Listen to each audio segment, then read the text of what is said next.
ओम। आज हम श्रीमद् भगवद गीता के 16वें अध्याय का अध्ययन करेंगे। इस अध्याय में परमपिता परमात्मा श्री कृष्ण दैव स्वभाव डिवाइन नेचर और असुर स्वभाव डेमन के नेचर का विस्तृत विवेचना करते हैं। राइट और रॉन्ग व्यवहार को अलग अलग बताते हैं। वे देव स्वभाव में सबसे पहला गुण अभय बताते हैं। भय का सर था अभाव, फॉर फियरलेसनेस, क्योंकि अभय के बिना कोई भी अन्य गुण नेचुरली पनप नहीं सकता है। अब भयभीत व्यक्ति अपने स्वाभाविक प्रकृति में नहीं होता है। उसके क्रोध, ईर्ष्या, द्वेष आदि भाव दबे रहते हैं। भय के अभाव में ही, जब भय नहीं हो तभी वास्तविक प्रकृति प्रकट होती है। जो अभय मनुष्य होता है वह प्रसन्न होता है, मुक्त होता है और ज्ञान प्राप्ति के लिए तैयार होता है। सच्चाई के लिए भी निर्भयता आवश्यक है, परंतु इसका यह अर्थ कभी कहीं नहीं है कि सामाजिक और अन्य नियमों को तोड़ने में अभय महसूस करे। वो अभय नहीं, वो तो मूर्खता होगी। तो इस प्रकार दया स्वभाव वाला व्यक्ति निर्भय होता है और अंतःकरण को स्वच्छ रखता है, अर्थात हम्बल और सिंपल होता है। उसके अंतःकरण में कोई जीर्ण शीर्ण भावना नहीं होती है। उसके तत्व ज्ञान अर्थात परमात्मा का ज्ञान होता है और उसमें उसकी दृढ़ आस्था होती है। वह सात्विक दान अर्थात उचित पात को उसकी जरूरत के अनुसार दान देता है, किसी अन्य कारण से नहीं किसी स्वार्थ के लिए दान देता है। उसकी जरूरत के अनुसार से ही दान देता है। वह इंद्रियों को अपने वश में रखता है, उनके वशीभूत होके काम नहीं करता है। वह न ही उनमें लिप्त होता है।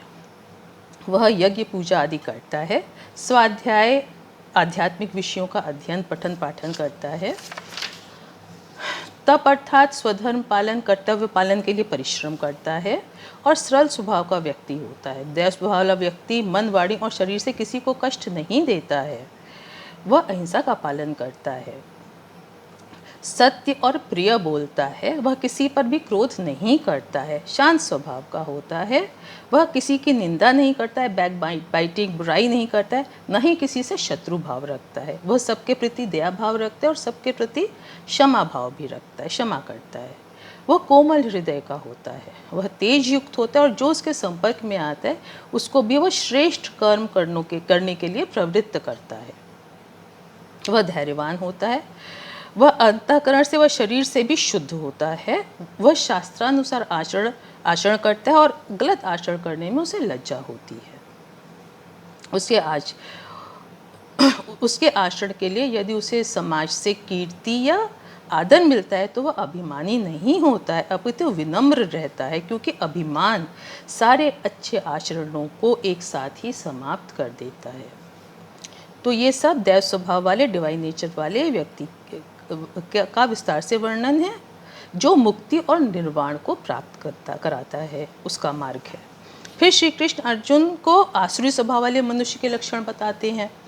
वे कहते हैं दंभ, दर्प, अभिमान, ईगो, एरोगेंस, प्राइड, क्रोध, कठोर वाणी, अज्ञान, इग्नोरेंस, यह सब आसुरी क्वालिटीज़ हैं। जिस प्रकार दैवी स्वभाव मुक्ति का मार्ग है, उसी प्रकार आसुरी स्वभाव आत्मा को इसी संसार में जन्म मृत्यु के चक्र में बांधे रखती है।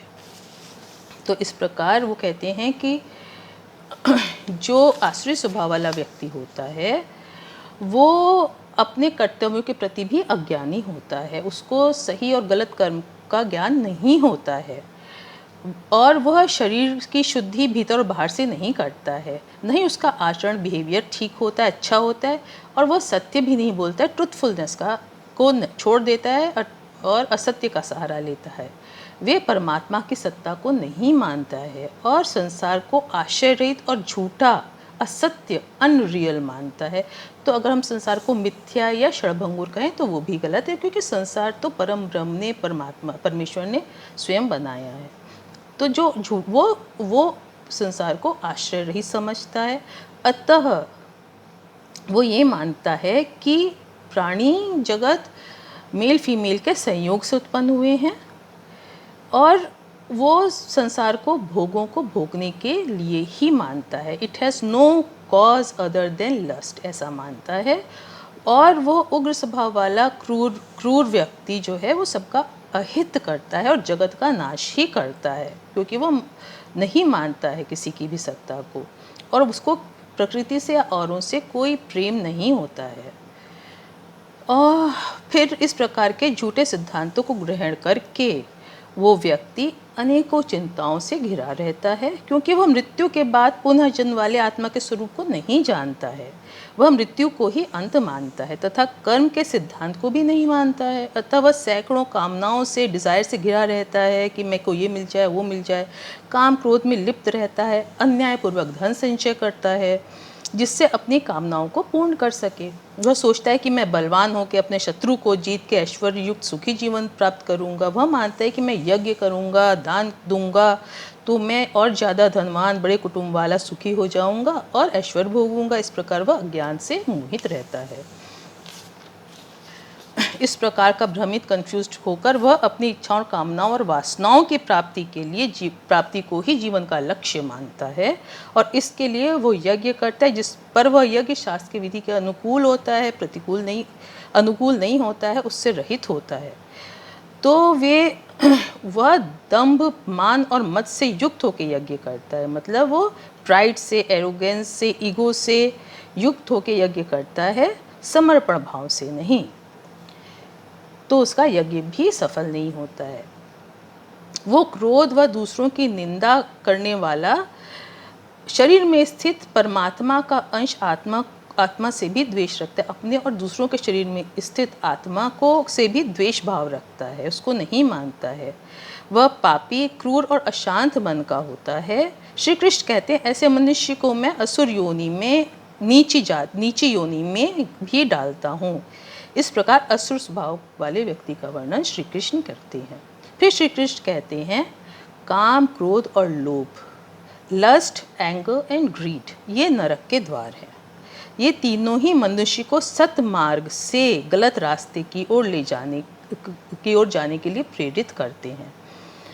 जो बहुत से सोसाइटी में वो होते हैं, जैसे कि मर्डर, डिकॉइटी, डिसीट, रेप, वो इन्हीं की वजह से होते हैं। अतः इनका त्याग कर देना चाहिए। फिर श्रेष्ठ आचरण करके व्यक्ति परम गति को प्राप्त करता है। मनुष्य को सत्कर्म, शास्त्र सम्मत कर्म और यज्ञ ही करना चाहिए, तभी वह सुख को, सिद्धि को और परम गति को प्राप्त करता है। तो इस प्रकार इस अध्याय में श्री कृष्ण देव स्वभाव और असुर स्वभाव का विस्तार से वर्णन करते हैं। पहले मुझे यह अध्याय बहुत एक्सट्रीम ट्रेंड्स शो करता हुआ लगा, पर रिसेंटली कुछ ऐसे डेवलपमेंट हुए, जैसे सुशांत सिंह राजपूत का सुसाइड, जिससे लगा कि ये चैप्टर तो स्कूल लेवल पर ही बच्चों को पढ़ाना चाहिए। एक बार वे देव स्वभाव और असुर स्वभाव को इतना स्ट्रांगली नहीं, पर अच्छे और बुरे स्वभाव को समझ लेंगे और जान लेंगे कि ego, arrogance, pride, anger, greed, cruelty, ये सब नेगेटिव इमोशंस हैं, जो कि डिप्रेशन, जो कि ग्रीड को उत्पन्न करते हैं और ना मिलने पर डिप्रेशन की तरफ ले जाते हैं। जानते तो सब हैं पर मानते नहीं हैं। यदि यह स्कूल में ही पढ़ाया जाए कि ये इमोशंस वेस्टर्न वर्ल्ड के हैं और हमें उनकी कॉपी नहीं करनी चाहिए, हम लोग अध्यात्म से जुड़े हैं, तथा हमारे शास्त्रों में भी इन इमोशंस को असुर स्वभाव का कहा गया है, डेमन का कहा गया है, simplicity of heart and mind को डिवाइन कहा गया है, तो ये कन्फ्यूजन समाप्त हो जाएगा। तो इस प्रकार मेरे को लगता है।